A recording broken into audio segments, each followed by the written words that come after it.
doing okay with meals? She's like, yeah, people are bringing meals. I'm thinking like, well, that'd be nice, like bring a meal. But it's like, how do you even know who to call or get in charge? It's not even like she has a.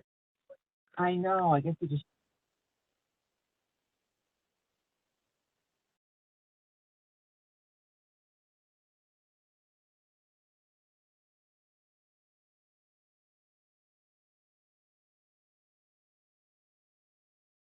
Good morning, everyone. Just letting you know that we're just holding tight a little bit as people are jumping on. We'll probably take a look a couple minutes after 9 o'clock as everyone usually hops on right around 9 o'clock. So it'll be a few minutes and then we'll get started. I see Lauren has joined us, so I'll let Lauren kick it off whenever he's ready. It looks like we still got a few still joining.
Lauren, we are right at 9 o'clock. We're still seeing quite a few jumping on in the last minute or so I'll leave it to you when you'd like to get things officially started. Yeah, let's give it another minute or so and then we'll get started in.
Well, good morning, everybody, task force team and guests to the March version of the State Water Plan Task Force meeting. We have kind of a shorter agenda today, but that said, I know from previous task force meetings that doesn't necessarily always mean a short meeting. But with that, I know we want to get into some of the welcome portion of the draft update. And if you haven't already gotten your chapters turned in to Tara and Wes, please do so as soon as possible, as we have begun to start to compile the draft update, and we want to continue that effort to try and stay on a schedule in order to get to our final outreach effort that we'll talk about here. So with that, I think we'll start with the first part. I don't know that we'll do any, there's a number of us on, so I'm not sure that we'll do introductions. Just introduce yourself if you're new and want to voice in, and I think at some point during the meeting we'll give any guests an opportunity to see if they have anything that they want to add into or present to the task force as well. So with that, I'll turn it over to Wes and Tara to start off on the introduction part of our discussion. Wes? Yeah, thank you, Lauren, and good morning, everybody. I know there's a number of us out last week, so welcome back to Illinois if you're able to get away. I think there's a few out on spring break trips as kids may have been out of school. But we're kind of back and getting back into things. As you've known, the last number of months, we've been focusing in on the specific sections as we've been covering all the 13 critical topics. And last meeting, we concluded with wrapping up with the final two of those topics. So now we're going to kind of go in and, as you see in the agenda, and kind of look more at the remaining document or supporting contents in that report. So just bear with me here as I share my screen here. As we've kind of shown before, it should be pulling up now, is that you should see kind of a rough table of contents. You'll see, and this is kind of the portion of the report we'll be talking about today, the introduction.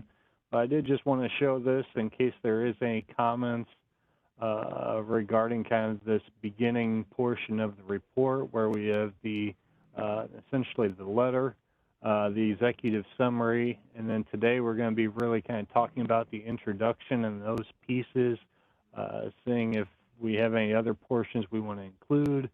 And after we get in that, we'll talk a little bit in the report about cross-cutting issues, social and environmental justice. From there, we jump into our 13 topics, as you see listed here in the report. And then next month, State Water Plan Task Force meeting, we'll kind of be jumping into this conclusion section of the report as well. You see we have some notes here on who's going to be kind of doing the write-up of each section as it is currently stands now. So with that, we're really just going to kind of just briefly talk about these sections. And with that, I'll go ahead and pull that up as far and kind of get feedback. So I guess I'll take it back here. Does anybody have any questions, concerns, or thoughts about what's included in this beginning section?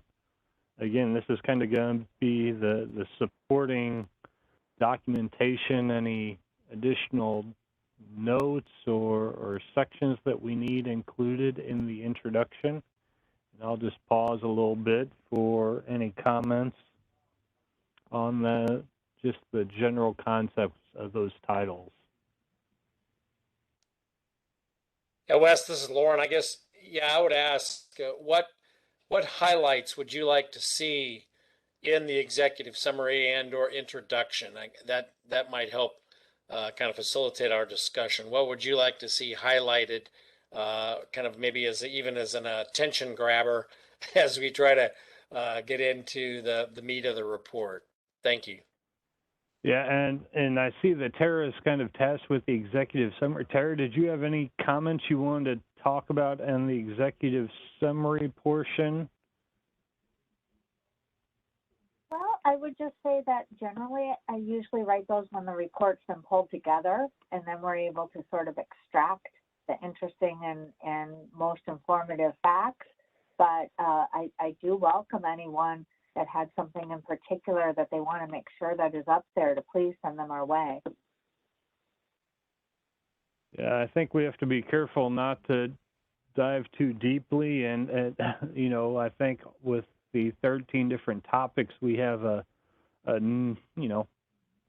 don't know what the final number is for recommendations, but I'd anticipate it's going to be somewhere close to 100 different recommendations within this report, and I think that will be far too lengthy to spell out in the executive summary. So the question is, how do we kind of throttle that executive summary? What needs to be included in that? What should not be included in that? I guess, is there any thoughts from the task force as far as the details of that executive summary?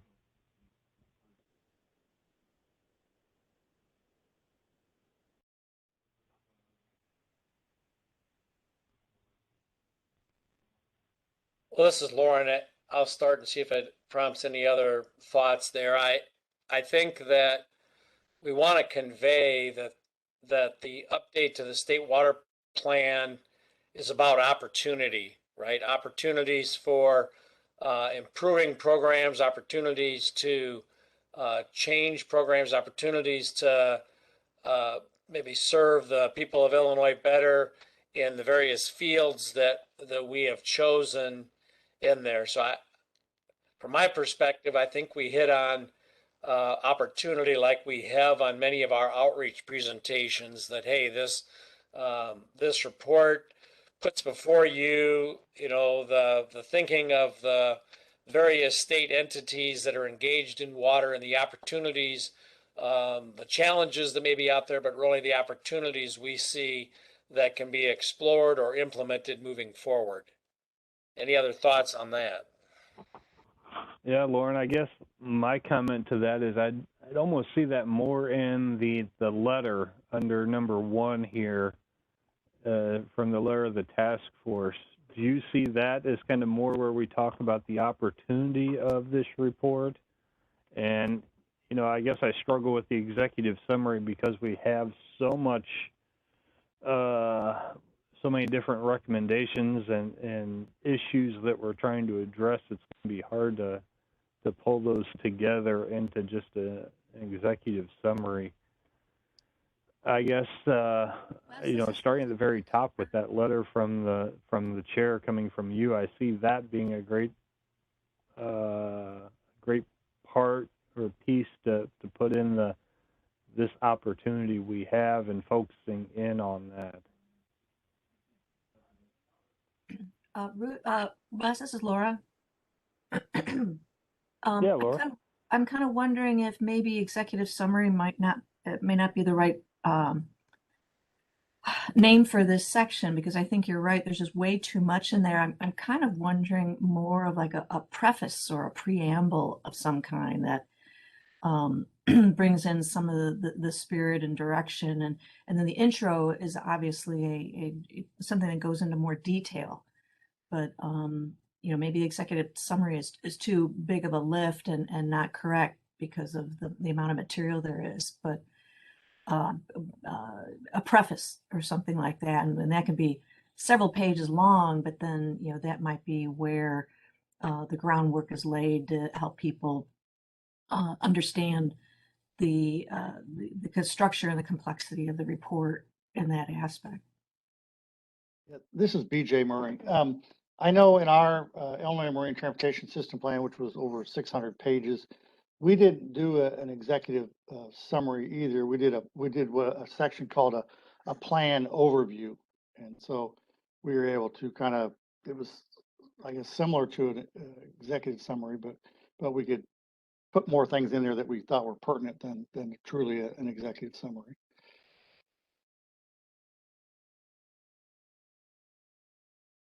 Yeah, great. Sarah, and sorry, I was thinking this sort of the same thing along the lines. I know sometimes when we do reports, it's always good to have it. This report is a report, but we're also going to tie it in with the website, and we're trying to make it a little bit more interactive.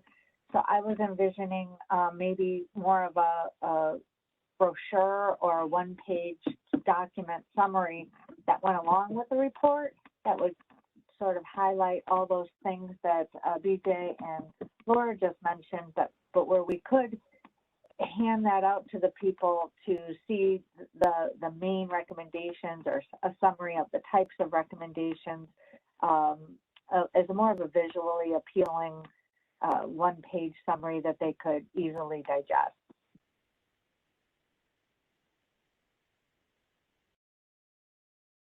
Yeah, I see it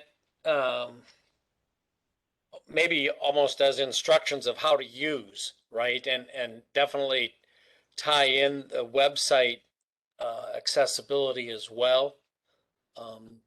But just kind of what's in here, how do you use this, how is it laid out, just that kind of an overview I think might be helpful in that kind of a preface.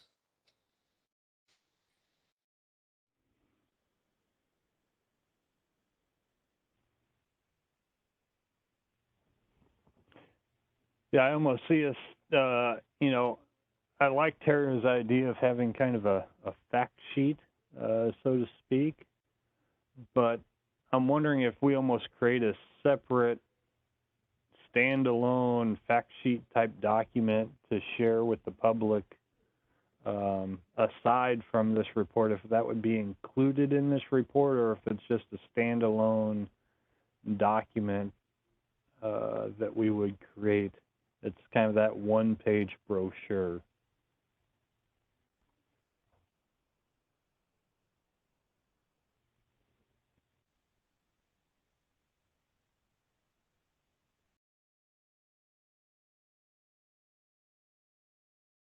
Any other thoughts or comments? It sounds like we're now kind of changing from a executive summary more to a preface style. And then Lauren, were you kind of in, as far as the letter from the chair, were you kind of had anything in mind for that, or do you want to give any detail to any thoughts you had on that to make sure we're all on the same page? Well, like I already said, I think I'm going to hit on opportunity and what it is a little bit. Maybe touch briefly on the history just so that they understand this isn't something kind of new out of the bread box, right? That this is previous General Assemblies and similar audiences have seen reports in the past. This is their version of this report. So I don't see it being a lengthy letter in any manner, but tying into that opportunity and what it means and what we kind of expect of them and how then we are also there to implement and help the General Assembly and this administration try to move on implementing these issues. I certainly intend to go back and reread the cover letters that were, given with the last updates and see how they went about presenting it. But that was at least my initial thoughts on what we'd have in that letter. And Okay, thank you.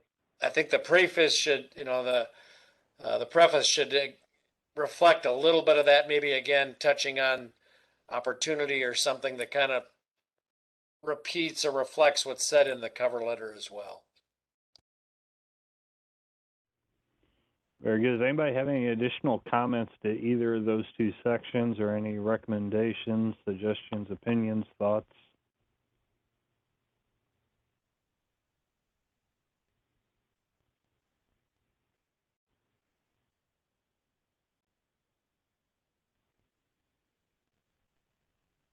Okay, well, I think that was a awkward enough long pause to go ahead and move on to the next sections where we'll be talking about the introduction. And I will kind of go ahead and pull up a document we've kind of started. As you see, Tara, Lauren, and I have kind of started pulling some thoughts together on what this may be.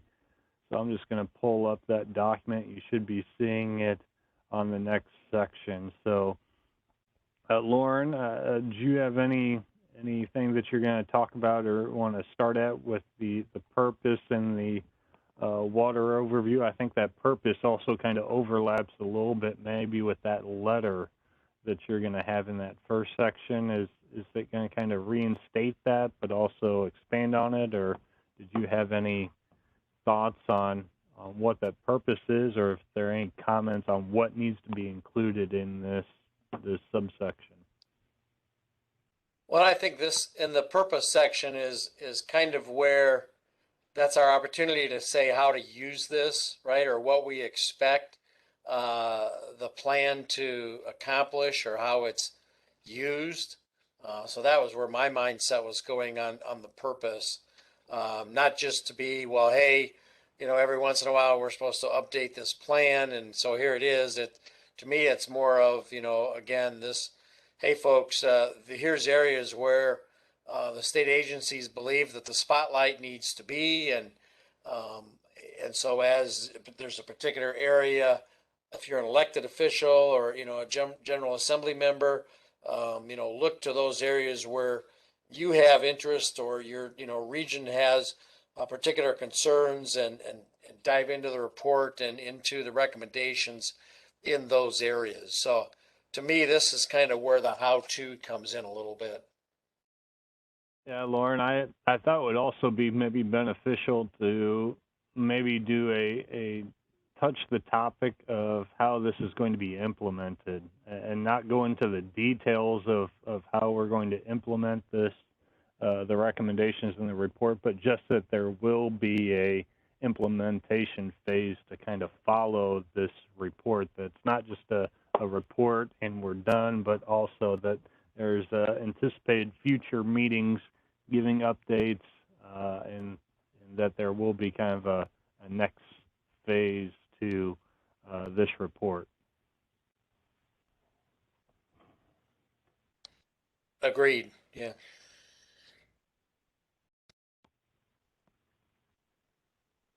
Is there any other comments or thoughts that needed to be included in this purpose phase or purpose section?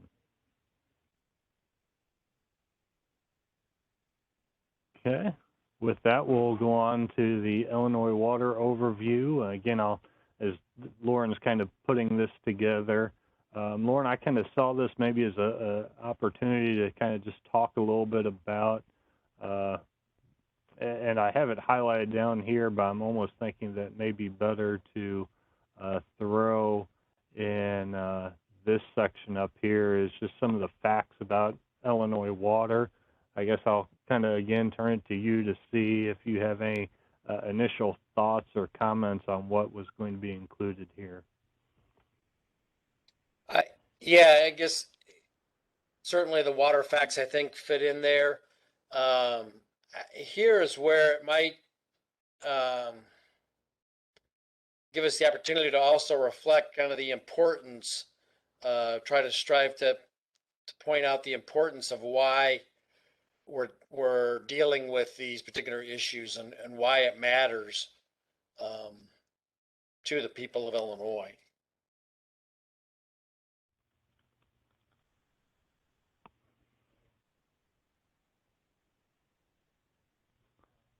Very good. Does anybody else have any thoughts or comments that we think we need included in this?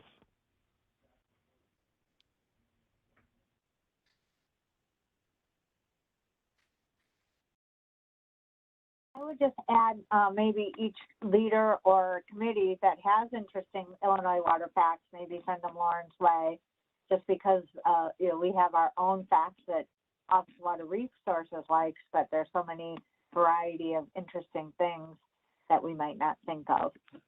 Thanks.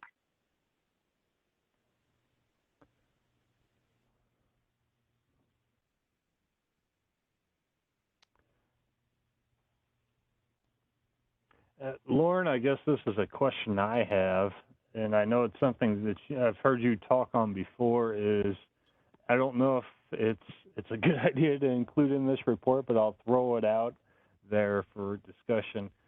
Anywhere in this report, do we want to talk about how the impacts to the state agencies and how things have changed over the last 20 to 30 years, particularly since the last report came out, that the size and staff availability and resources have kind of diminished since the last report came out. Do you think that's something that should be noted in this report, or is that something we want to stay away from? No, I think I would rather take it on than avoid it because it kind of becomes the elephant in the room, right? We're talking about capacity, and so the update will include a number of amazing recommendations and suggestions, but that takes time and effort and money, and really takes that capacity. And so at some point, and maybe that would be in the overview or maybe even in the cover letter, is about that capacity that's required in order to accomplish that. And so, if you only want to do what's been being done, then, you know, we continue the same. But if you want to try and improve and move forward on addressing challenges that we identify, that equates into the need for additional resources. And I don't think we're shy about that in our recommendations, where we certainly note that, you know, additional funding is required in many cases. So I think maybe giving them the warning in this overview and in the letter is fair game. Do you see that being best in the overview, or do you see that being a challenge, or do you see water challenges being more specific to the natural resource and not staffing resources? Yeah, I think we're probably better focused on the water challenges, to stick to the challenges and use the overview to deal with the capacity.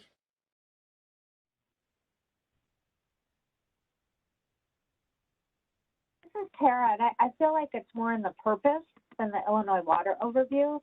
That's just my opinion. I feel like that is the purpose of this report, and we want them to read that first. I think it's really important that they see that capacity is one of the main purposes of this report, and make sure they understand that.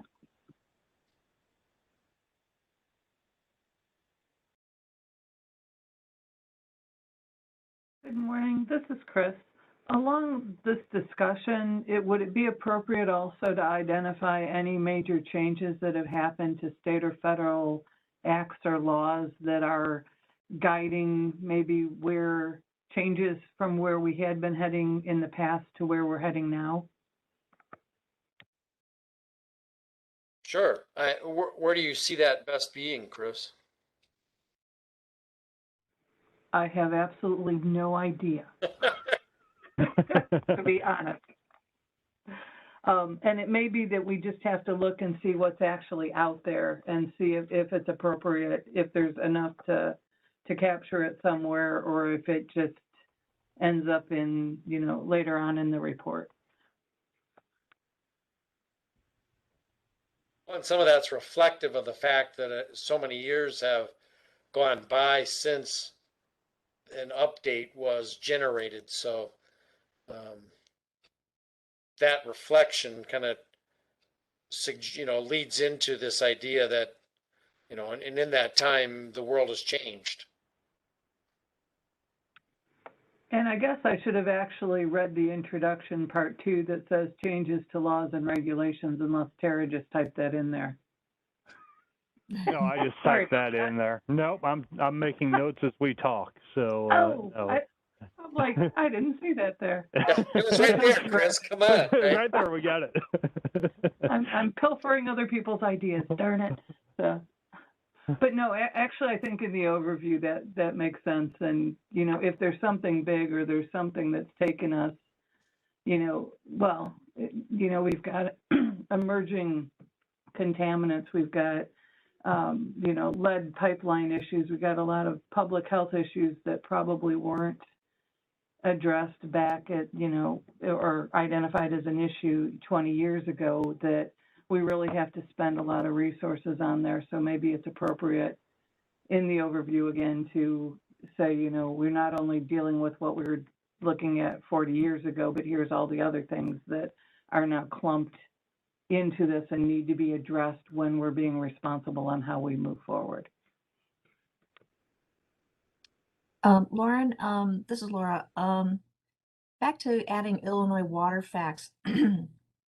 Do we see this as an opportunity to, I mean, I definitely don't want to make this a huge document, but it seems that, and this might be a place where it could be expanded on the webpage, is the opportunity to teach, you know, everybody about water.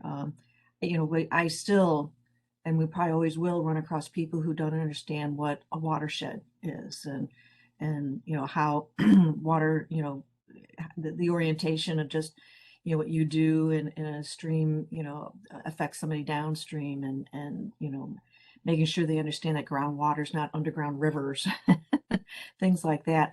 I guess, you know, what do you see as a possibility? Is it, maybe just touching on that in the document itself, but maybe using, the website as a place, as a portal, or at least a place for people to somewhat learn? Or is this kind of above our abilities at this point, and is there a better venue for that?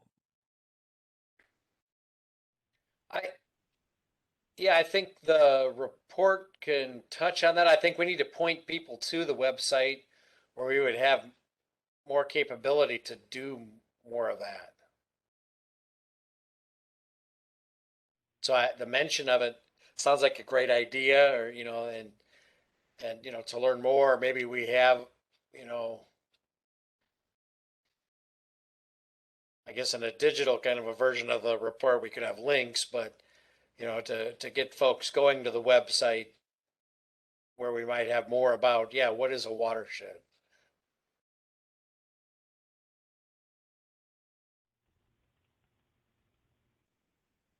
Yeah, I'd agree that it'd be best to probably keep it as a brief comment with a series of links, because that in itself could be a series of reports. It may be best to provide a link. I think it's a great idea, Laura, and I almost see that eventually tying into the water center, and eventually that water center having all that information. So the state water plan could be a start until that gets developed, and then some of that information could merge over to that website. Hopefully, we would have something with that educational aspect of the water center and the local assistance. But I think it's a great point.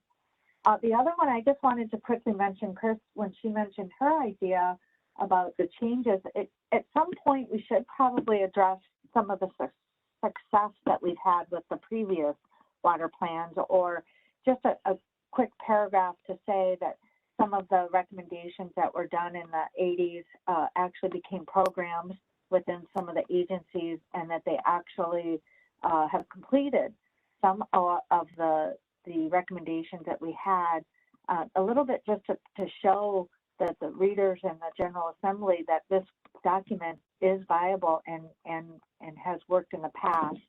Not too much detail, and we certainly don't want to indicate that some of those programs that we're finished with, but just that they need to continue and that they've been successful. Would we want to dive into those details more in the plan history, and maybe just reference the plan history below that will speak to that in more detail?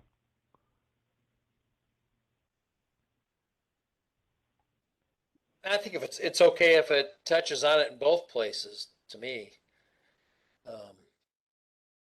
But in the purpose, it's how to use it, or why you want to use it. How it's been used, I think, is important for those reading it that weren't privy to the old state water plans.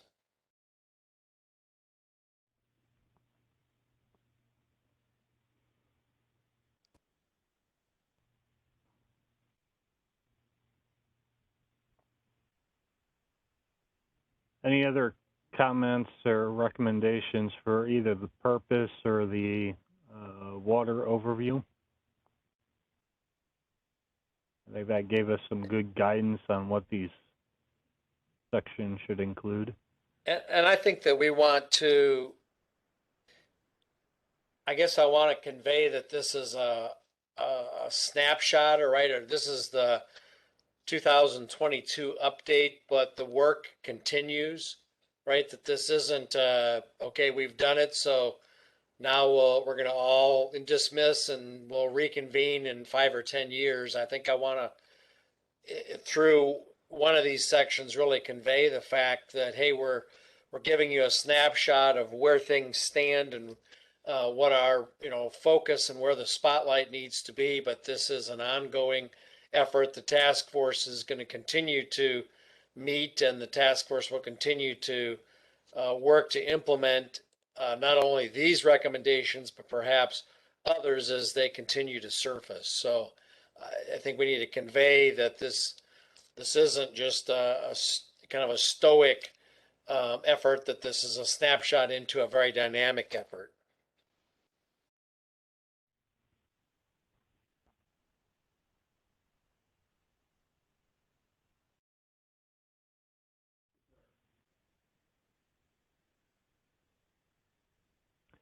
Lauren, we also talked about this report being dynamic and updated annually, like not the report itself, but data being updated. Do we want to touch on those kinds of things as well, somewhere in the overview or the purpose? You know, I guess when we started off, we talked about having one location to kind of point people into as it pertains to this. Should we, until that Illinois Water Center, whatever we want to call it, gets up and running, I guess, how do we want to denote that?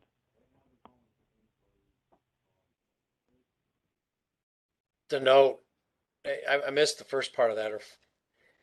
Well, we talked about, you know, providing data through a website because of this plan. So updated information, having it dynamically updated maybe annually on where these programs are and what they're doing, and making sure we're getting information into the general public's hands.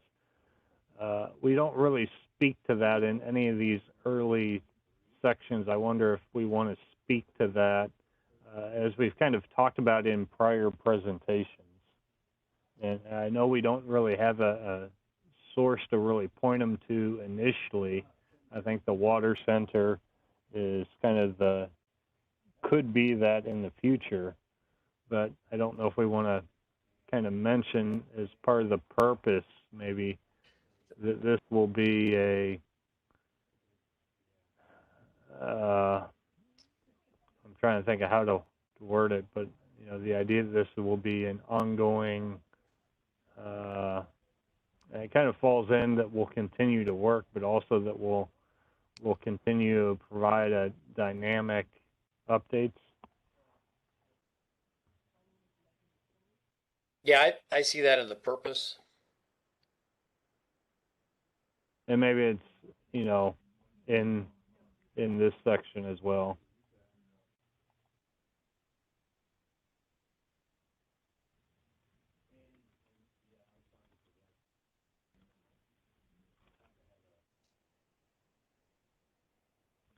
Okay. With that, I guess any final comments for either of these two? If not, you can feel free to jump back. We'll just kind of continue to move on. We talked about water challenges. I kind of started throwing some ideas here together, but I think this is where we may want to give a brief introduction of these 13 issues and just talk about them in general. My concern is that we don't want to get into too much detail here, but maybe just mention them by name. And also, we want just some other ideas I came up with. I'm looking for feedback, talking about mitigating the causes and not the effects of the water problem. You know, some of the water challenges we have is whether or not we should, you know, move down the path of legislative mandates versus, you know, voluntary programs, outreach, and education. Some other water challenges is conflicting interests. And then also at what level of government certain things should undertake. And, you know, I think that's why we may have some recommendations excluded intentionally from the state water plan, because it's not a state level issue. It's more of a regional or local issue. That being said, you know, there's some things that may be a great idea in Chicago, but it wouldn't take or would be too much to implement in some of the downstate regions of Illinois. So those are just some ideas. I just kind of want to kind of highlight these if we are in support of including these. If there's anything else we want to talk about, in the water challenges section. Should we introduce the 13 issues? I guess I'm just looking for any feedback or guidance that you may have on what should be included in this section of water challenges. I think it's key that we identify what we mean by that challenge. So if I come in and I'm wondering what the concern is about, climate change or something. Well, if we could go here and so water, what are the challenges? What do we mean by that? Enough of a definition to know that, yeah, okay, that's what I'm interested in, or no, gosh, that isn't what I was thinking. So maybe I'll look somewhere else, right? And so I think we need to define enough so that somebody could go to that section quick and see if that is in fact the issue that they think it is. This is Chris. Do we need to also get into a description of the changes in the state as far as population, or, we've got the water issue from the water source side of it, but what about our customer side of it? Is there a reason to actually get into the fact that the population is decreasing, the population is moving, or anything from that angle?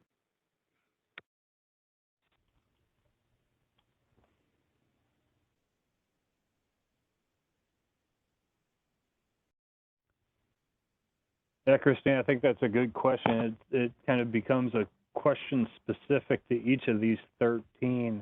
As I look at water sustainability in my section, particularly, the decreasing population has really changed things quite dramatically as we see water use continue to drop along with the conservation efforts and population.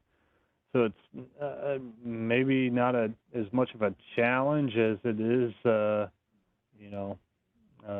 something that we need to be aware of, as it maybe lessens the potential problems. But I'm not sure if that would impose challenges to other sections. Yeah, this is Brian Cox, and it definitely imposes a challenge for IDPH. It's actually one of the things that we talk quite a bit about on the public education front with the decrease in water usage. The systems for distribution were designed for a higher flow, and so by decreasing the water that's being distributed through those systems, you're actually causing stagnation issues, which can lead to increases in heavy metals, bacterial growth, and other concerns with functionality of plumbing systems. So for us, it's actually a really big challenge. And I'm wondering if that ties into that. In my mind, that ties in nicely to the fact that we have a dynamic effort going on here. Again, not a static or stoic effort, and because of these dynamic changes to the people using the water, that causes the whole system, the whole effort to be dynamic as well.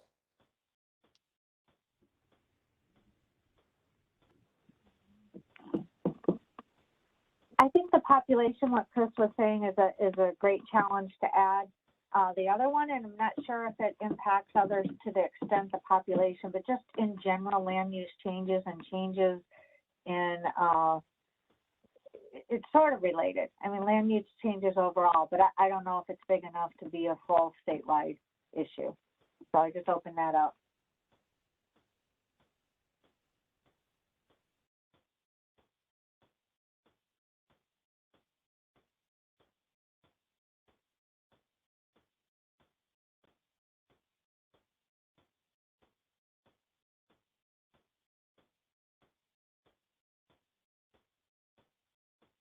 All great comments. Anything else? And feel free, if you think that some of these should not be in there, you can also make comment to that as well. I just had one more. We have another section coming up. I'll be writing about the social and environmental justice, but that is a water challenge. And I don't know if we want to introduce it here or if it just starts becoming redundant. So I feel like it's a water challenge and it needs to be to the forefront. So maybe just a brief mention here that it would be discussed in more detail later in the report. I And think I was, having it mentioned, oh, go ahead, Lauren. I was just going to say that, I think it would also be in that the purpose of the introduction or even in the cover, the mention of that we've tried to weave in that social and environmental justice perspective, unlike any of the reports that have come out before. So go ahead, Chris. I was just going to say, having it in there more often than not is probably going to be to the benefit of the document. So even if it's referencing more from a capacity ability of some of our local, state, and capacity abilities of our governmental units, it's probably an appropriate thing to include as often as we can.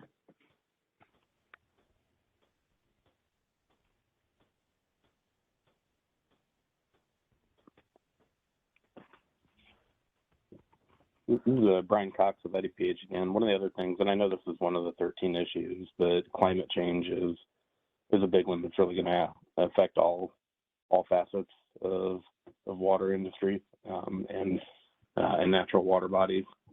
And so I don't know if it's worthwhile to add that one as well. And Brian, maybe I was thinking about maybe just adding it into this section on climate or land use, because they're kind of related. One can impact the other and vice versa. So maybe I'll just briefly touch on that in this water challenges. And then I believe our climate change section actually does talk about land use changes as well. So I can kind of tie those together and then reference a later section. Yeah, that sounds good.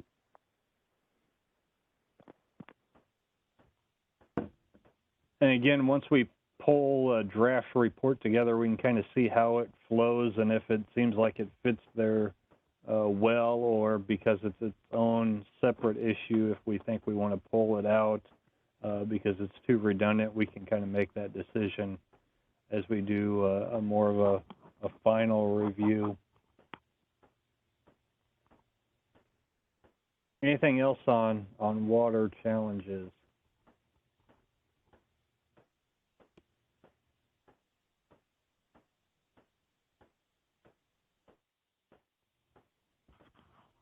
And again, if something comes to mind, we can come back to it later as well, so no concerns there. Plan history is the next section I'm just writing. I'm just going back to kind of the history of state water planning, where it was kind of first introduced back in a holistic resources plan that was developed.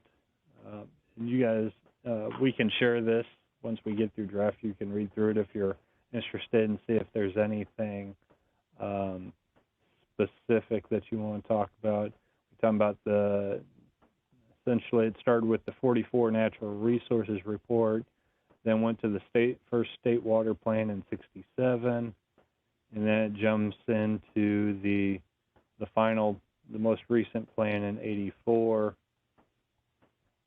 But I think, Tara, this is where you kind of mentioned that we may want to talk about some of the things that were implemented from that, or do we want to keep that up in the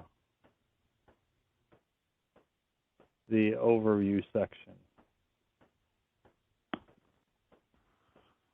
I see it in both. I see an introduction either in the letter or the preface just saying how that this has been successful in the past, and maybe just highlight a few of those, but here's where you could maybe get into a little more detail.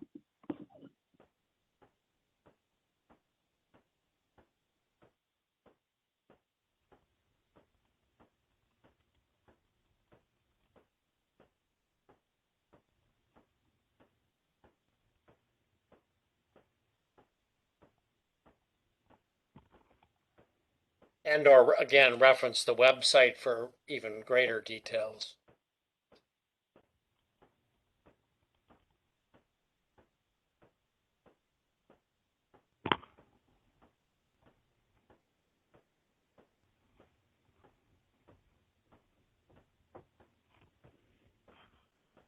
Okay.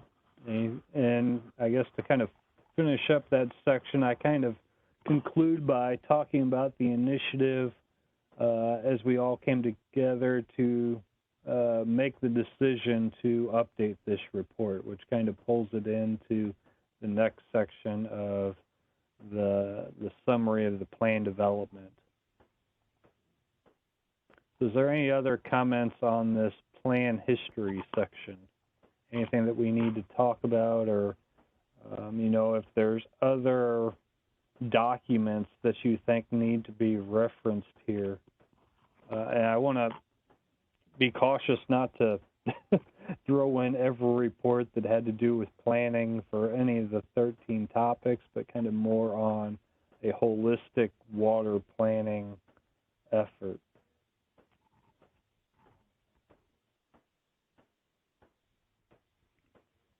At least that's my thoughts, and I'm welcome to any other opinions and recommendations.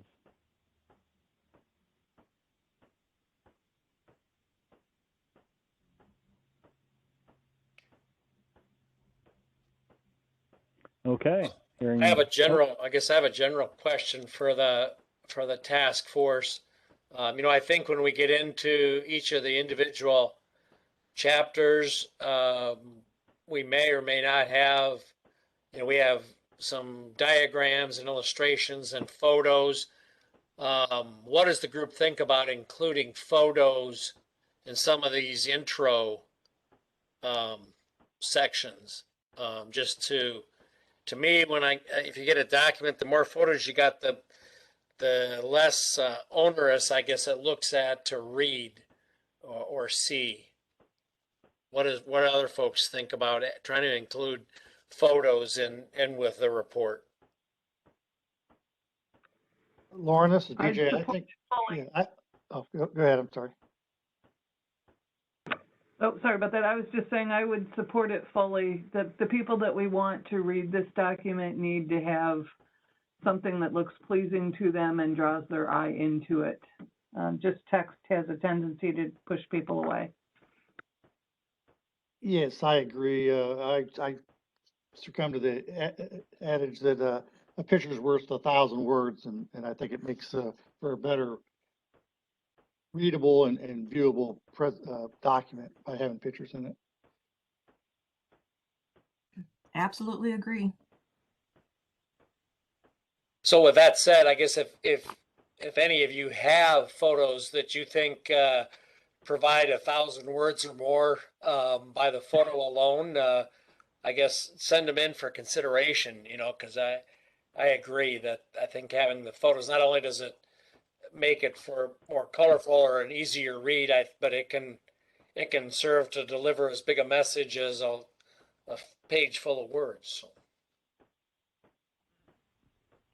Or if you have a recommendation on what type of image should be shared, you know, I thought about whether we add the cover photo of each of these reports, for an example, in with the text, just to, I guess, make it easier for the reader to know if they found the correct document it's referencing, things like that. If you have any recommendations, even if you don't have it on what could be included, feel free to share that as we kind of go through this report. Or I did receive some good photos from Greg Good before he left, so I'll maybe make a folder or something where we keep all those figures for people even to pull from. I'm not sure how we'll do that, if we'll do a SharePoint, but if people don't have figures or exhibits in your section and you're struggling, maybe that'll be a source for you to grab something. So the photos should be sent to Tara and Wes, is that correct? Or who should we actually send those to?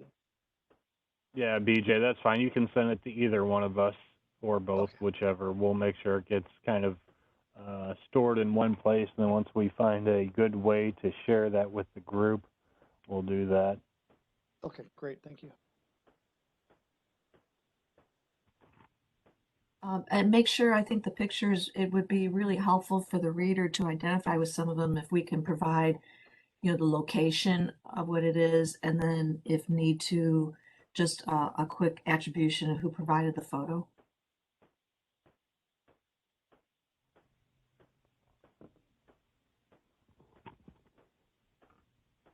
Yeah, great comment, Lori. Yeah, Okay. And date if it's available. Thanks.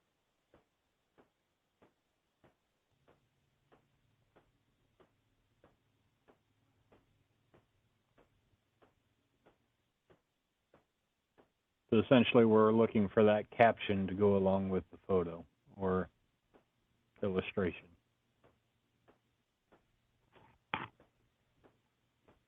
Okay, any other comments regarding plan history? Or is Lauren brought up the use of exhibits, illustrations, or photos?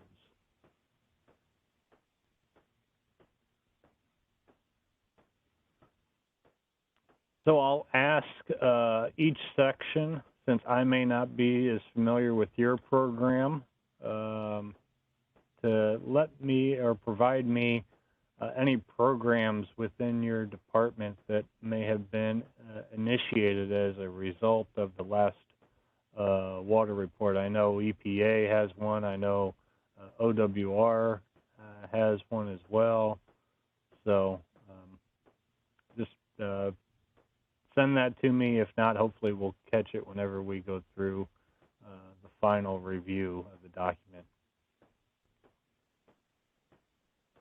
Okay, with that, I'll move on to the next section of summary of plan development. This just walks through our most recent efforts that we went through, how we reached out to everybody, got a list of topics, voted on what the 13 critical topics were, and kind of the details of our steps, talking about the public outreach meetings. This could be lengthy if we wanted to. I don't know how much information we want to include, but I assume that we want to keep it at around a page or so, maybe a little bit longer, page and a half. This will kind of detail out the steps that we've taken from the time we decide to move forward with this initiative. Hey, Wes, I think I was struggling because I knew what was to come, that we list these critical issues here, and I wasn't sure if you needed to list them in the previous section. You said you were going to at least introduce or explain what they were. I think that's the section before this one, the critical Illinois issues or the water challenges. So I wasn't sure because it is a little bit redundant, and maybe it makes more sense here to introduce what's in each one of these sections briefly so that the reader can decide if they want to read that section or not. So it was just I just feel like it makes sense better here. Well, yeah, I was actually leaning towards maybe keeping it up in the water challenges section and dropping it out of here. I guess it's just a matter of opinion. You could do it either way. I'm not too set on one way or another, but I can see where it can become a bit redundant. So I guess I'll open it up if anybody else has any thoughts about if we're listing the 13 issues too much and where it's best to do that. I guess I saw it better in the challenges because then it may be a little bit better for defining what that issue is, whereas here we just are kind of stating the steps we took to develop the plan. Yeah, I'm fine either way. We'll maybe see what reads better when we go further along.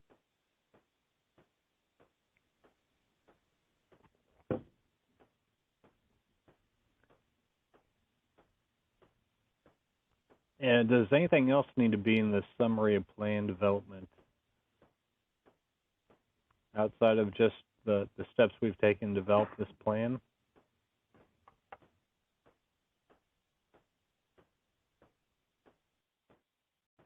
Okay.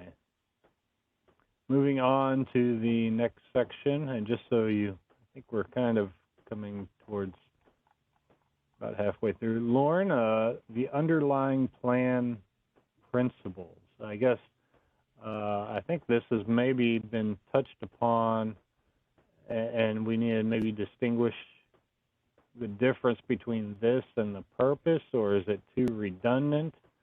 I guess I'll let you kind of lead with your initial thoughts on this. Yeah, my initial thought was to leave this blank until we saw what the other, the purpose and the introduction and overview or preface, what it included, to see whether it was already covered or not.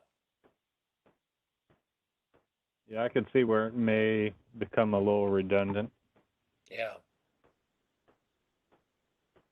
Hey, Lauren, I would agree, because I know when I talked in the next section about report overview, I was talking about how we wanted these to be implementable, measurable, needed to be updated, be able to show progress. So those are sort of what I was seeing, some of the principles, but I'm stating them next. I left them there just in case we don't discuss them elsewhere, but I think all those things will need to be compared later. So I agree. Lauren, my only question is we put together the mission and the vision statements for the plan. Is that where these would go? Would we maybe combine this plan principles and overview and combine these two sections together? But I was kind of wondering, that mission statement, I mean, maybe that would come up here into the purpose and the vision. The mission statement and the vision, should that go in the purpose? I guess I'm thinking maybe it just goes right at the very front as its own standalone little, just a statement of the mission.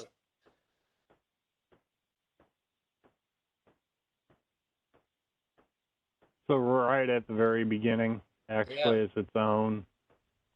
Yeah.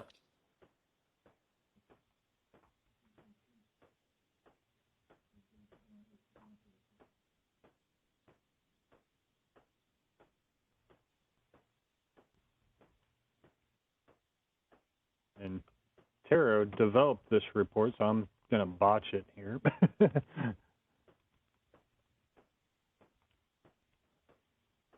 We can easily fix it later, don't worry.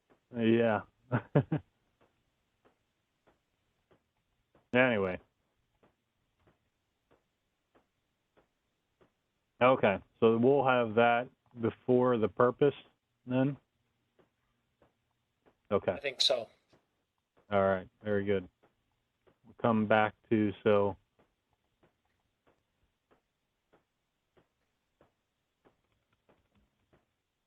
we'll just kind of leave that as a question mark right now. I think so. Any comments, thoughts on that?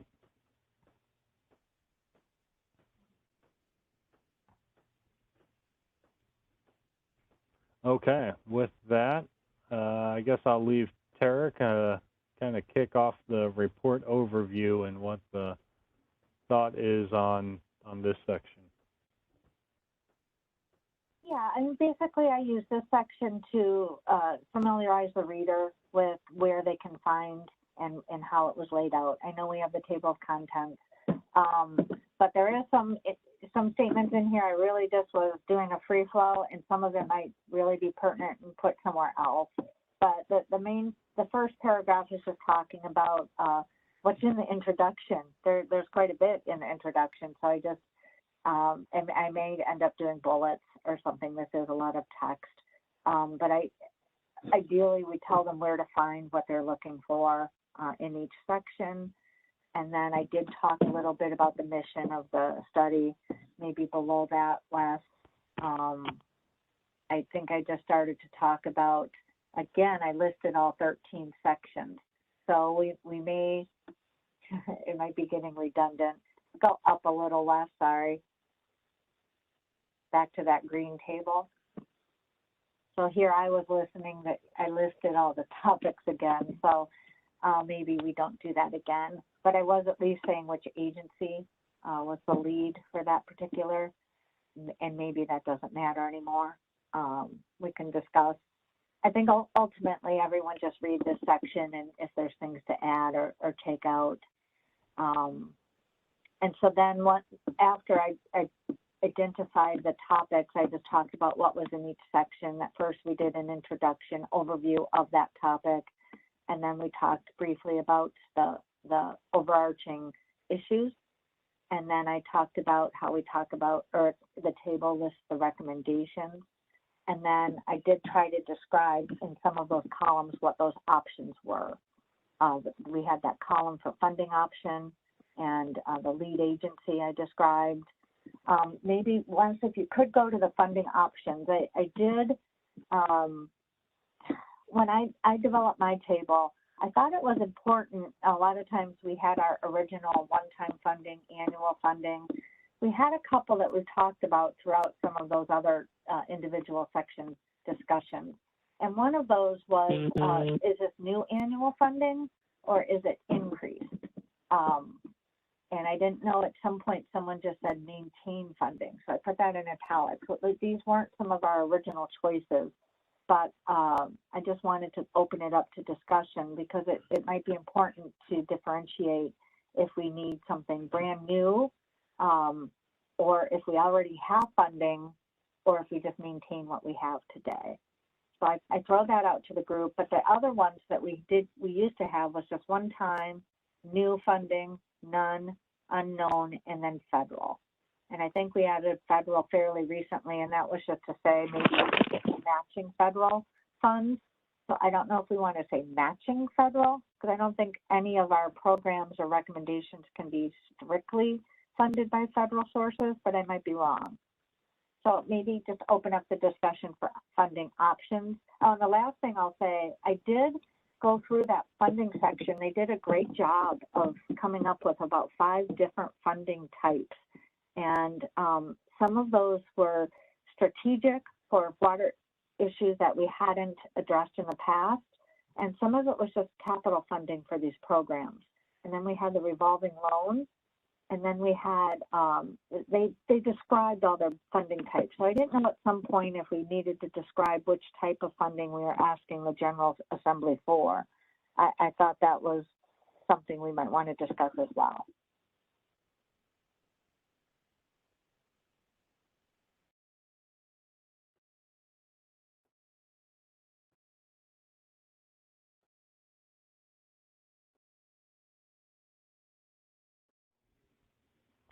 Yeah, I see the benefit of adding the additional information. My concern is that the table will get more and more busy. I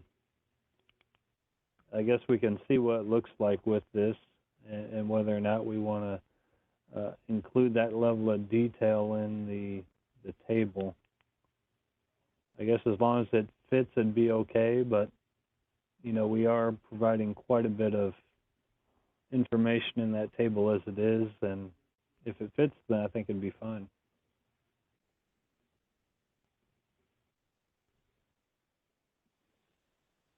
I would just ask if we do, I think it's okay to try it and we'll see what it looks like. But as for those that haven't submitted their section yet, please just try to think about what these options are and put them on your table, because I might have a hard time understanding which one you wanted. So when you submit it, or if you've already submitted it, just think about it. And at the end of the day, I think it's a good exercise, even if we don't include it in the table. I think your committee should know where you were thinking of getting your funding for each one of these. And whether we share that with the report or not, I think it's good that we internally know it at minimum.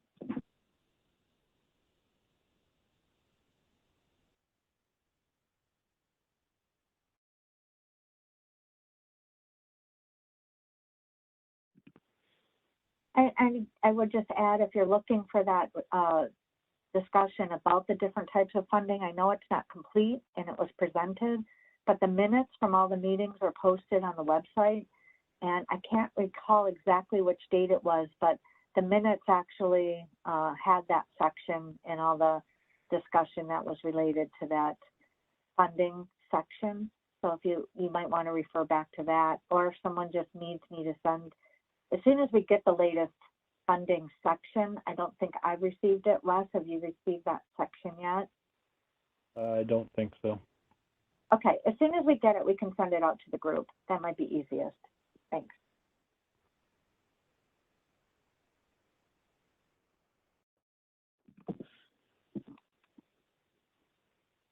All right, if there's no more discussion on funding, the other last thing I think we were still clear on, and I didn't make any changes, was what those action item options were in the last column. And I might need to describe these a little bit more, exactly what's meant by a program or policy. I personally get confused with policy and legislation. So once we develop what we actually mean by those specifically, I might have a little definition underneath this table, or this blue square. So I'll add some, but if anyone wants to add after they've read this section, by all means. Taryn, I'd almost just, you know, could you just add the definition in the box for each of these? Yeah, that makes sense. And then just maybe bold the main word.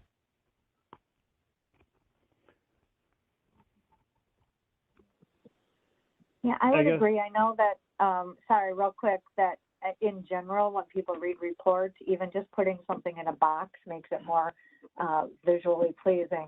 So I know we do want to, whenever possible, if you guys have ideas for enhancing the visual of the report or putting something off to the side, or sometimes people will just make a highlight of something important. I know that does help, and we can do that in the next round.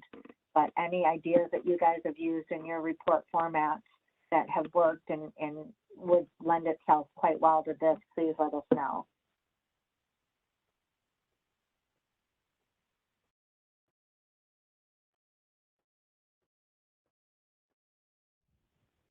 Great. Any other comments or thoughts on the report overview section?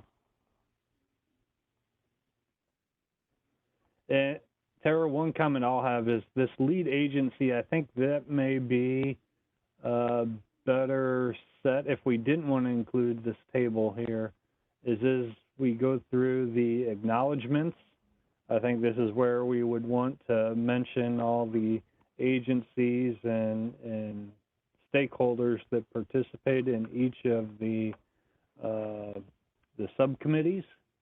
And with that, we would probably want to mention who the lead agency was for each of those in the acknowledgement section. I guess that would be another place to put if we didn't want to restate the 13 topics again. I was just checking to make sure. I don't think we had anything in the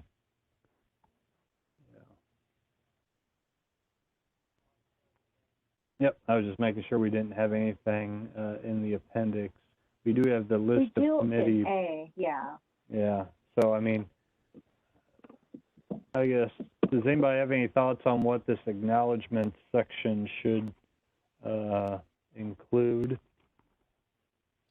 I'm kind of wondering if the list of participants shouldn't be at this point instead. And I guess I want to know, I mean, many people outside of people already on the committee participated in this. And I know the 84 report had a lengthy list, but this would be, I think, maybe appropriate having that here.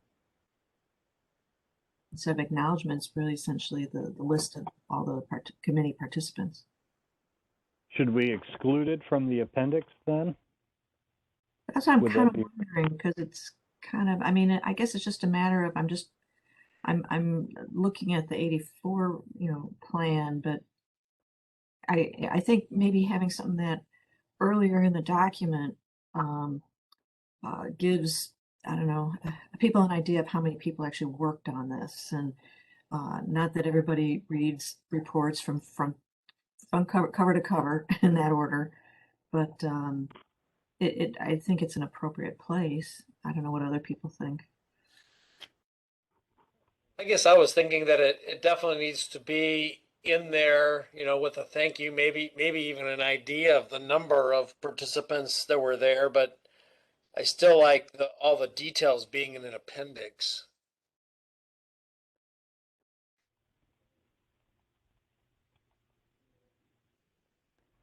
I think just as long as we have a clear understanding of what is in each and how they're different. Right now, I guess I don't know if I see a significant difference between this section and that first Appendix A. Well, to me, this section sends you to Appendix A. I mean, it kind of is the thank you, and you know, this is all a result of a large number of people who engaged and participated, and you know, the details of that can be seen in Appendix A of the agencies and entities and individuals and that participated. To me, we also use this section to really point out that, you know, this was unfunded and came together really based on the dedication of the efforts by the agencies involved. Yeah. And maybe, I guess, maybe acknowledge that there was public comment, that we're thanking those who participated in commenting through, you know, how many public input periods, things of that. Exactly. Yeah. Yeah. The surveys and the public comments, I think that's where we acknowledge that and thank folks for that. Well, and to add what Lauren said first, this is also a reasonable place to point out that this really didn't come free. The agencies all paid for our time to put this together. So Yes. you could say by efforts by individuals, but also allow, you know, the agencies allowing time or paying for time to put this together.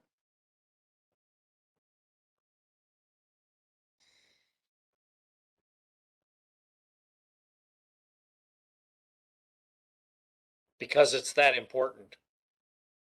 Yes, exactly. I wouldn't say unfunded though. That's Okay. no additional funding, I guess. You're right. There was funding involved. You're right. Right. Because that would be the point. This is important so that, you know, it made sense for all these agencies to work together on it. Lauren, in that spirit, I'm wondering whether, I mean, you're writing a letter, you know, at the beginning. Should we try? I mean, what was your thought of trying to get letters from all the other, you know, major agency heads, directors that have, you know, dedicated the people to do this, that it may show at a higher level a support for the document? And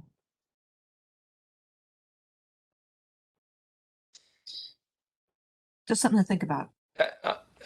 Laura, how do you see that being in there? I mean, I like the idea. Is that an appendix as well of the letters of from agency heads? Or Well, if we take the Corps of Engineers approach on lots of environmental impact statements and things like that, a lot of those letters are right up front. But I'm not sure. I'd have to think about it, but I do see getting, you know, these letters and stating, you know, from these directors their interest and the importance and how it affects their work and things like that, that becomes then not just by, you know, representation, although substantial as it was, of all of us who've been working on this, it shows a high level of commitment, and then we could figure out where to put it. But it might take once the report's complete, obviously all the agency directors are going to want to look at it, and at that point a letter of support would be added. But yeah, we'd have to think about where and when to get that. But I guess it's the question if we ask each agency to provide a separate letter of support, or we just ask them to, if we have a signature line showing that each of these agencies support what's written in this document and have a signature line for each of those directors. I could go with either one. I would vote for a signature line if we can get away with it. Trying to get letters and things around here is kind of difficult on occasion, even if it's a good thing. Yeah, I like that I was idea. gonna Just like say- sometimes we get the governor's letters on stuff like that. So here, if we had the agency head letters, then we could put it right up front as one letter, without taking a lot of volume or space there, and then we it forces each of those agency heads to acknowledge that where we're at and that we're submitting this. So Did we want a letter from the governor? no, I think this is to the governor, Ah, yeah, that's right. Never mind. but I all I of like his signature lines. all of his agency heads signing on to it delivers a pretty solid message. I was seeing what you guys are saying. I'm agreeing. I almost still want to see your letter from the chair, you know, your introduction, but a second maybe letter of just support be the second page with all the signatures, just because there might be different things that the chair wants to say versus what the agency heads might want to say. Oh yeah, definitely. I don't see it in lieu of the letter from the task force chair. I see it as an addition to, in support of. Agree.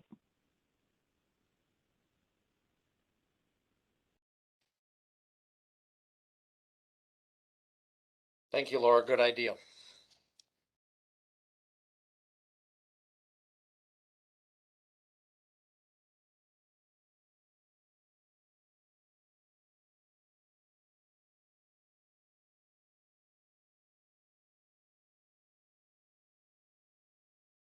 Something along those lines, Lauren, where we'll have it be something separate. Yes. Okay. I'll put you in charge of that. I'll just take the last governor's letter to Congress and just cut and paste.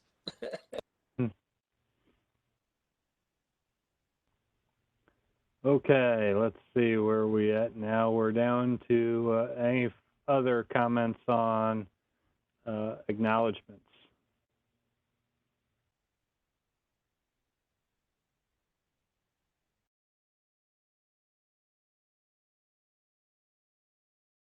Hearing none, we just have some final things, acronyms and abbreviations definition. I think this can be kind of sorted out as we go through a final review. If you have any additions to add to that, feel free to provide them. And then just a list of key terms,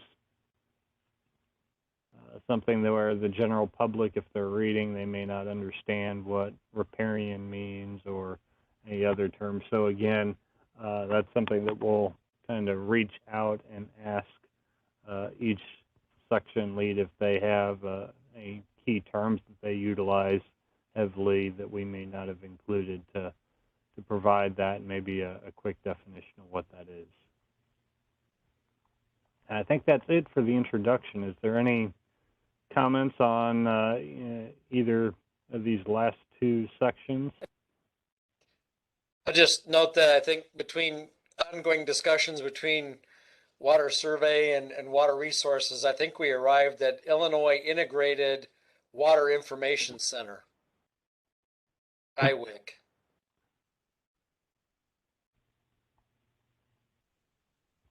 What was that again? Illinois? Illinois Integrated Water Information Center. Oh my gosh. It's the top line. I was ahead of you, Les. Oh. I it was. is. Yeah. Maybe I didn't do. I don't think I did the right abbreviate acronym though.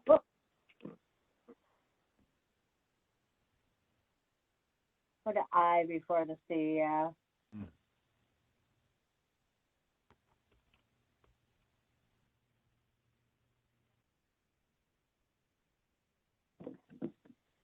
Before we leave this section, we'll be talking about there is going to be a cross-cutting issues as well as a cross-cutting recommendation section.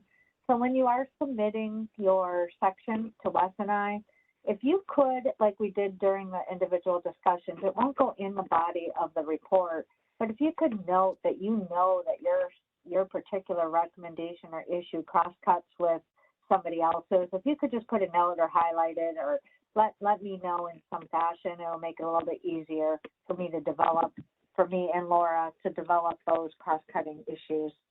Thank you. Tara, would that just be better to get a separate submittal? Maybe it's just an email with what is cross-cutting from each individual rather than them trying to figure out how to include it in the report. Just send Tara and a separate email with whichever of your recommendations are cross-cutting. Would that be as simple? No, that's fine. However people want to send them. If you just look at your table and you have an item number, even if you just want to write your item number and send me which one you think that cross-cuts with, however you want to send me the information will be great. Yeah. Some have already sent in theirs, so that may just be better to have a separate submittal for that. Excellent. Okay. Anything else on the overall introduction section or these first 4 topics that we covered today?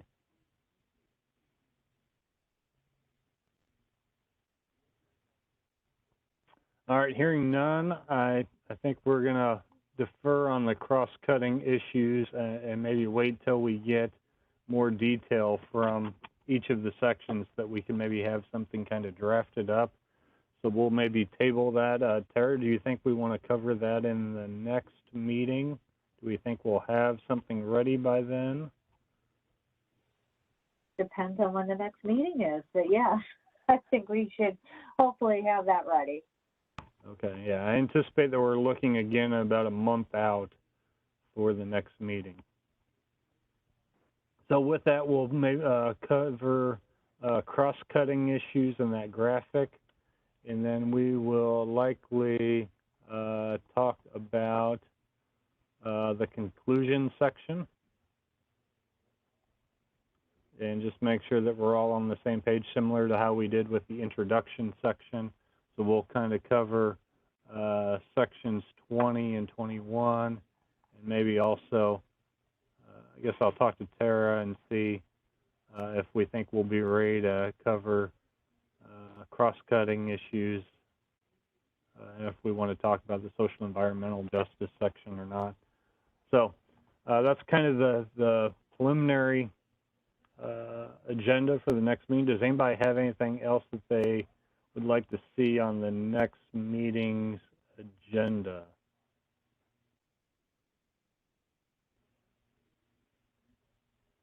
I'm kind of jumping ahead here as we kind of are talking about the next meeting outline, but while we were kind of on that topic. Okay, well, it looks like we'll just kind of continue down our table of contents, talking about cross-cutting, social environmental justice, and then getting into the conclusion section. I will go ahead and pull up the remaining schedule as we have it shown here. Give me a moment as I pull this up here. As he's pulling that up, there's a couple phone calls in here. Now I'm not seeing them. If your phone number ends in 03, can you tell me who that is?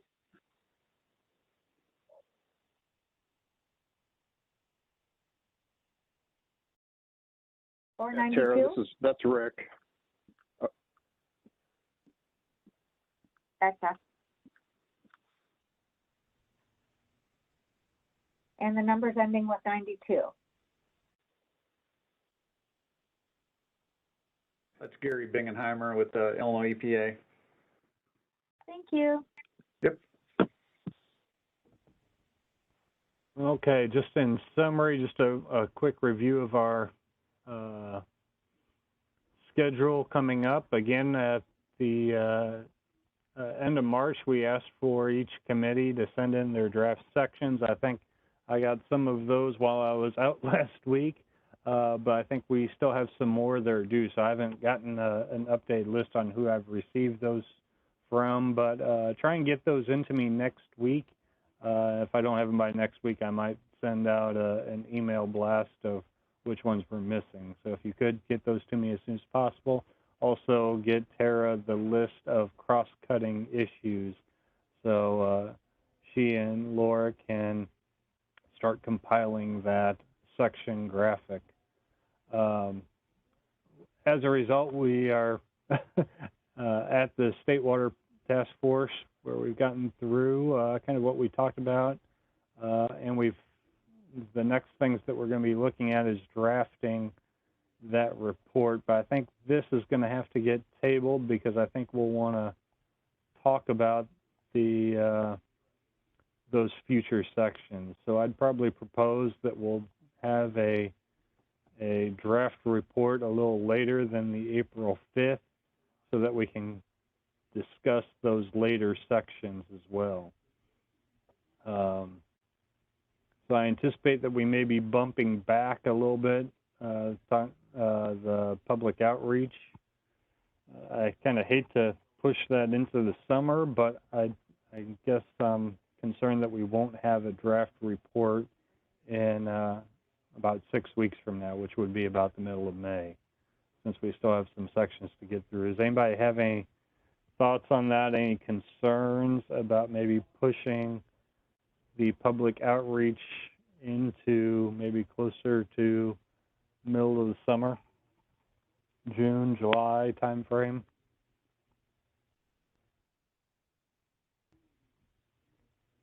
That will give us April to discuss those final sections, then May to probably coordinate the details of the outreach and begin gathering everything that we need for the public outreach, with hopes of maybe June holding the public outreach. Any thoughts or concerns with that?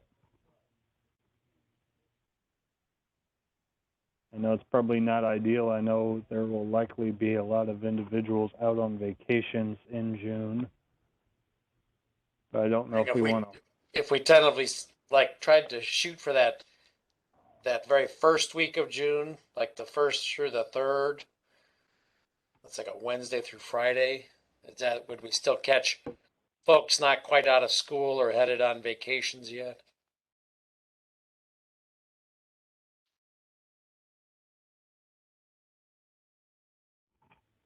I know I can speak to mine that we finish up before Memorial Day weekend this year. The virtual learning has kind of eliminated snow days, so we're actually getting out of school on time. But it may be early enough before summer plans fully kick in.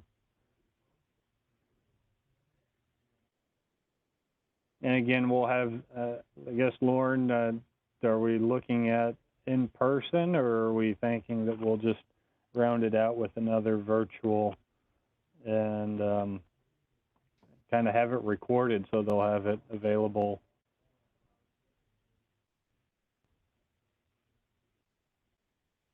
Well, I'm interested in what the task force thinks. This is Michael Woods. That works for me. What, virtual or in person? Oh, I'm sorry, virtual. Just because we never know with timing, everybody's schedules and everything, lots of meetings going on.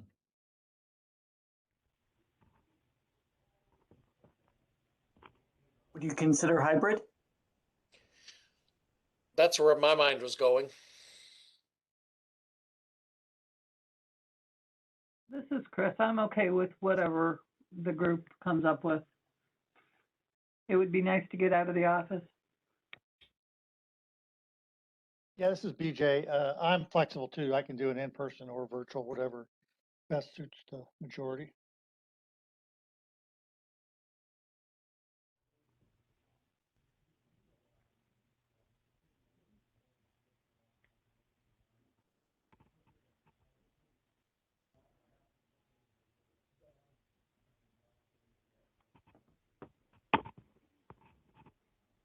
Well, I think we can kind of maybe have the next meeting to talk this about in more detail, but it sounds like there could be interest in doing a hybrid type model. So it's just something that we'll consider and maybe look at the logistics of a little bit in more detail now that we've kind of gotten that feedback. I know it may be problematic finding a available date that works for everybody, so.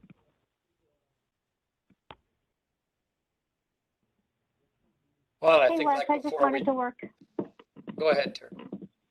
sorry, I just wanted to work backwards. So if we were to have, I think it's key to have that public meeting as early as possible in the summer. So I like that June 1st through 3rd. But if that's the case, how soon do we have to have that final report in their hands to review ahead of that meeting? Is there a requirement like 30 days, or could we do it 2 weeks ahead? So I just think we do need to move a little bit backwards and think of when we need, our group has to have our report combined and discussed and internal input before we submit that to the public review. So I'm thinking by mid-May, we need to have that ready to go and out to the public. Well, I'm wondering about, I know the task force itself would like probably some, at least a couple of weeks, if not more, to review our draft that we'll be releasing to the public, to provide additional comments and do some internal review before we go to a public review. My concern is that June is going to be difficult to still review those additional sections, finalize everything for an internal review, get comments back, address those comments, and prepare a public comment or a public outreach at that point, all by what's effectively 2 months away.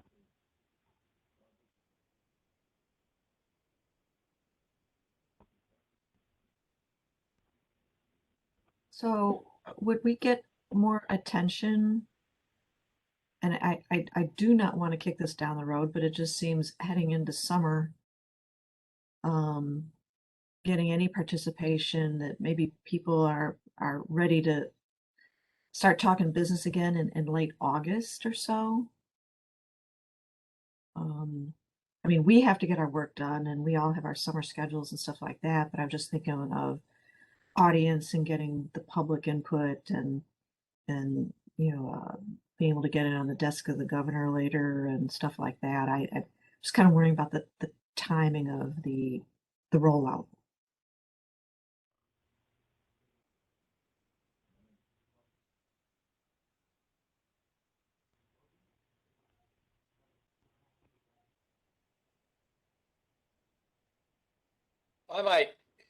That might be a question for some of our legislative affairs folks. Is it a better time to do it early summer, as far as impact? Or are we better served to put it in front of the General Assembly come fall? So maybe that's the question we need to ask to make that determination.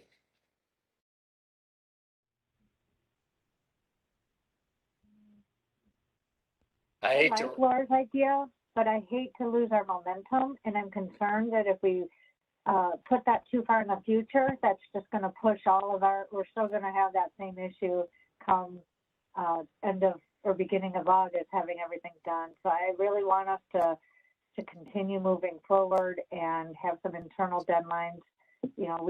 What I was getting at and what Leslie just alluded to, that June 1st might be tough, but we need to have an understanding of when we need to send that out to the public and when we want to have our internal review done by. So I think those are important dates that we need to determine and really try to meet. Yeah, I agree with Tara. I mean, we need to keep the ball bouncing, and if it needs to move a little bit, that's fine. But we kind of keep pressure on ourselves. That's always a good thing. Right. I see this outreach as being maybe the launch of that final draft, and so we do that. If we can do that the first part of June, and then we would have still that comment period on the final draft, and there still could be tweaks made to the plan such that then come fall, we're actually releasing the final version of that plan.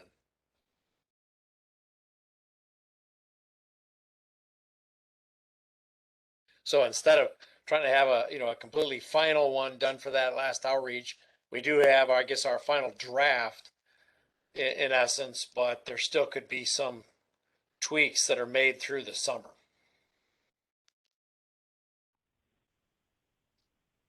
Lauren, just know what you're doing to your schedule and how much needs to get done between now and then. We'll have to look.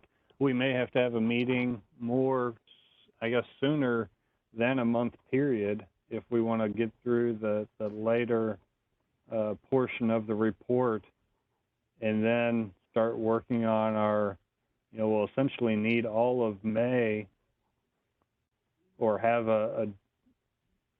that gives us April to compile the report, and then May for the State Water Plan Task Force members to review it, and then publish it in June.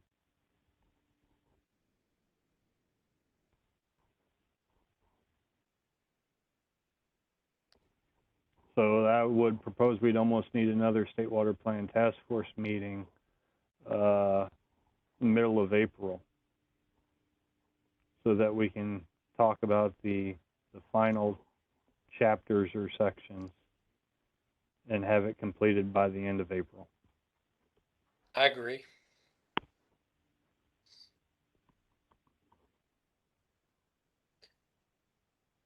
So with that, do we want to look at next meeting dates then?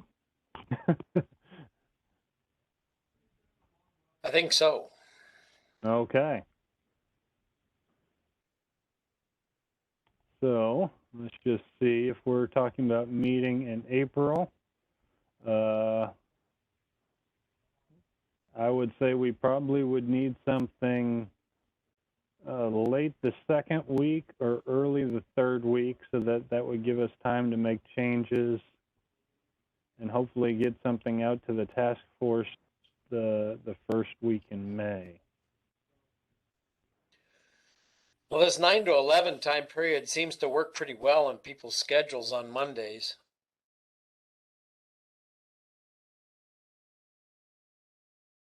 Do we look at the 11th or the 18th of April?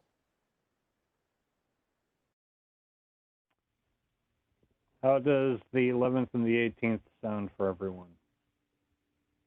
I'm available for either. The 18th is better for me. And this is Chris. Either of them should work for me.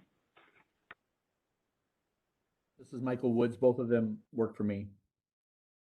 Sounds like everybody good with the 18th? The 18th works better for me. I've got a meeting, Illinois Center for Transportation meeting on the 11th at 11. But And it gives me an extra week to do my stuff, so I'm going to vote for the 18th. Yeah. 18th at 9 to 11? Or Yes. 9 to 12, depending on how much time we need? Well, let's set it for then.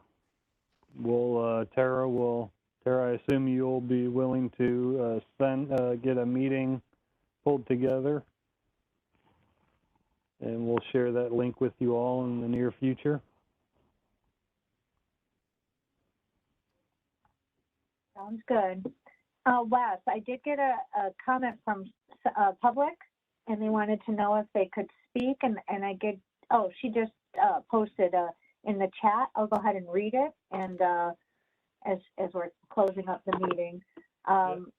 Tara, I was actually just about ready to open it up for that. Do we want to offer anybody for her to unmute, or anybody else if you want to raise your hand to speak, or if you want to type something in chat if you prefer? I didn't. Shannon, would you prefer to unmute and speak? Sure. Can you hear me? Yes, we can hear you, Sharon. All right. Thanks for the opportunity. So I am new to the State Water Plan revision.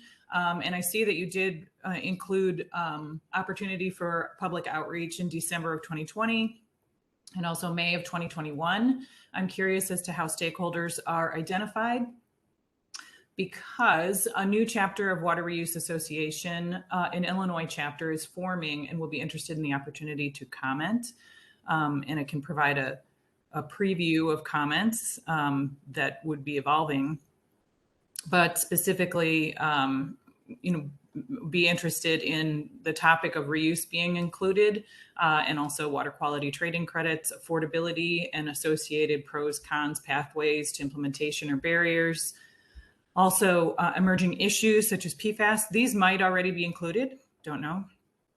And then also, I personally would be, I'm not sure if it's actually applicable, but like a table of previous recommendations and their status, whether they're no longer applicable, in progress, or fully implemented. That would be interesting, acknowledging that many years have passed since the previous plan, and a lot of those may not be applicable anymore. Thank you. Yeah, So- Sharon, thank you. And as I would encourage you to, if you'd like to take a look at the previous public outreaches where it talks about some of these critical issues, particularly the EPA section on water quality, I think is really the section you're interested in. You can kind of see what's included there as far as the issues raised and also the recommendations to address those. And those, again, are all on this. If you do an internet search for State Water Plan Task Force in Illinois, it will pull up, or you can reach out to Michael Brown or Greg Good, and they could probably coordinate a little bit more with you to give you details and address that. So that is why it's beneficial. We have the critical issues list and a point of contact if you'd like to contact anyone directly. Of course, you're welcome to participate in the upcoming public outreach that we're discussing about having. I guess Lauren or anyone from the EPA want to expand on or expand a response? This is Chris Davis. I will identify that Greg Good has retired from Illinois EPA, so he will no longer be an appropriate contact for that. But other than that, I think Michael Brown is a good contact on the water quality section. And I'm not sure that he's on today's call.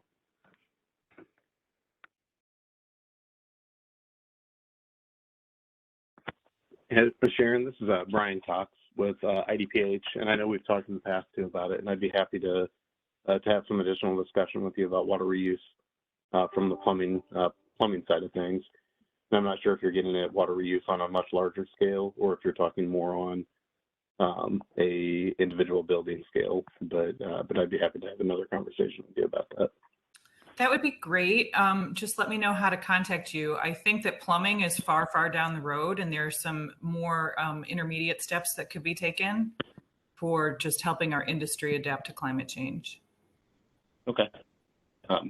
Yeah, I'll put my email address in the chat, or I'll put my phone number in the chat, and then we can set up a phone call. Thank you. Great, thank you all. Is there any other comments anybody would like to raise their hand, or if they're, I don't think we have anybody just on the phone call. I'll just pause a minute to see if anybody has any additional comments. Or you can just unmute and introduce yourself. For Sharon, I just wanted to add, if she was interested in being on any of these committees as well, you can reach out to that email lead that Les is showing on the screen on that website, and you can become part of the committee that is developing the section on there. Just wanted to throw that out too. That sounds great. Any involvement that a new chapter of Water Reuse Association could, participate in, we'd happily embrace. Sharon, I will have to give the disclaimer. You do notice that we mentioned about the sections being turned in a couple weeks ago, so just bear with that section leader that they have deadlines and requirements to make sure that we have this report moving forward, and we are fairly late in the game, so just be respectful of that and know that hopefully we can address your issues, but we are kind of well into the process. So. Of course, I apologize for being late to the game, but the chapter is still forming. It's not fully formed. So of course. I just appreciate any opportunity to, get these issues in there. Yeah, this is Lauren, and I thanks for voicing in, Sharon. And as we talked about earlier in the call today, right, that the updated water plan presents a snapshot, where we're at and where we want to go, kind of in a 5-year strategic plan, if you will. But that the work of the task force goes on, and so like water reuse and those issues, we certainly want to engage, and that's the purpose of the task force. So. The fact that we're doing this update, doesn't necessarily mean that you're too late or too early or anything. It's just the product that we're trying to produce out of the task force. But the issues in the task force will continue to go and deal with these dynamic issues as they arise. So welcome.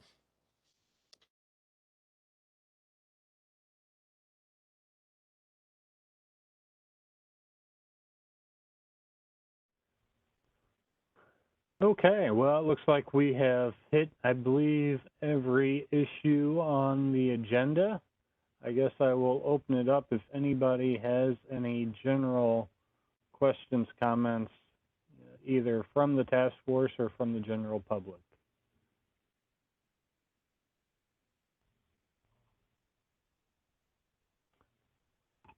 Hearing nothing, I guess, Lauren, I will just turn it back to you if you want to close the meeting out.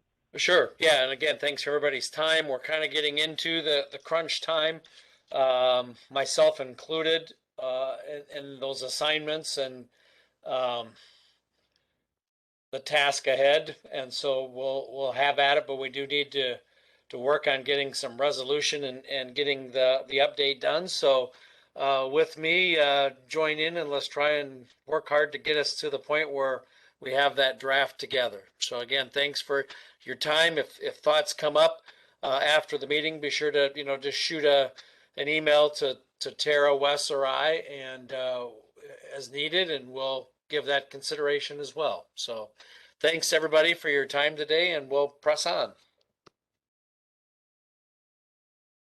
Thank you. Thank you. Thank you.